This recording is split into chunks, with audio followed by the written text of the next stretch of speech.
Niki Lauda was born on February 22, 1949, in Vienna, Austria, into a wealthy family that had no interest in his dangerous ambitions. His family expected him to follow a traditional path in banking or business, but Niki had other plans. He was drawn to the sound of engines, the speed, the danger, and the razor-thin margins that defined Formula One racing.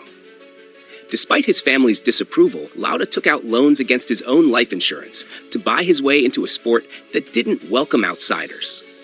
It was the first of many moments where he put everything on the line, not for applause, not for fame, but because he refused to let fear or conformity define his life.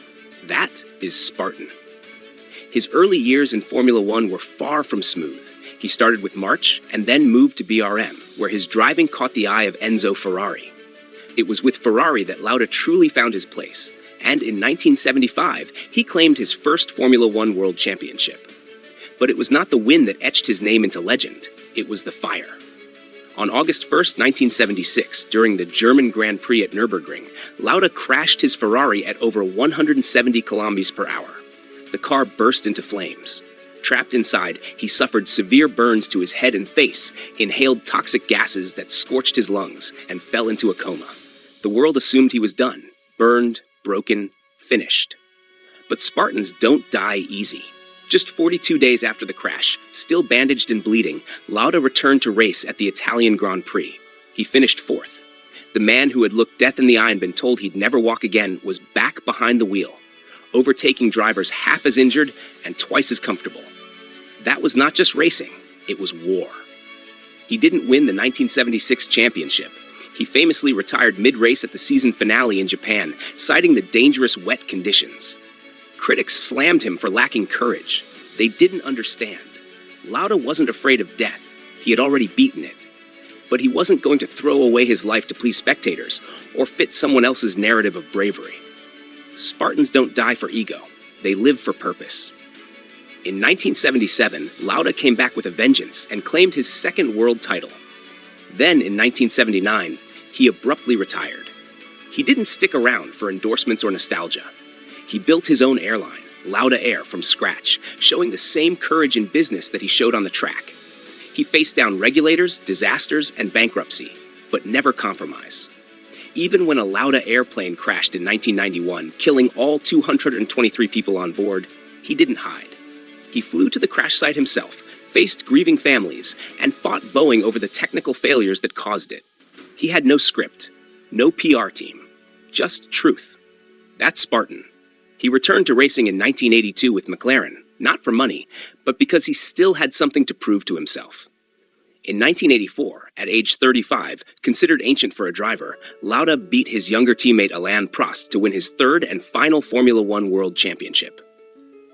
He won by half a point, the narrowest margin in F1 history. Every lap, every decision, every moment of pain and precision mattered. Lauda didn't win because he was the fastest. He won because he refused to quit, even when his body screamed at him to stop. Throughout his life, Lauda underwent multiple surgeries for his injuries, including 2 kidney transplants and a lung transplant later in life. He was a man who carried his scars without shame. The burn marks on his face became his signature, not because he flaunted them, but because he never hid them. In a world obsessed with perfection, he wore his damage like armor. You can't buy that kind of strength. You have to earn it. Until his death on May 20th, 2019, Lauda remained involved in Formula One as a team advisor and chairman. He helped shape Mercedes into a modern powerhouse, mentoring young talent like Lewis Hamilton and providing a backbone of honesty in a sport that often lacked it. He never softened, never played the media game, and never forgot what it meant to suffer and survive. Niki Lauda didn't want pity. He wanted performance. He didn't chase hero worship. He earned respect. He didn't beg for comfort. He conquered pain. Every scar he bore, every decision he made, and every time he got back into the car after disaster struck, those were acts of war. Personal war. The kind only real Spartans know how to fight. Order the Spartan Mindset today and embark on your journey toward becoming the leader your world needs. Let your struggles forge you into a warrior of character and resolve. The Spartan Mindset provides a comprehensive and actionable guide to personal development and resilience. available now for just $19.99. Purchase your copy from the links in the description box below and on this channel's homepage, because your future begins with the right mindset.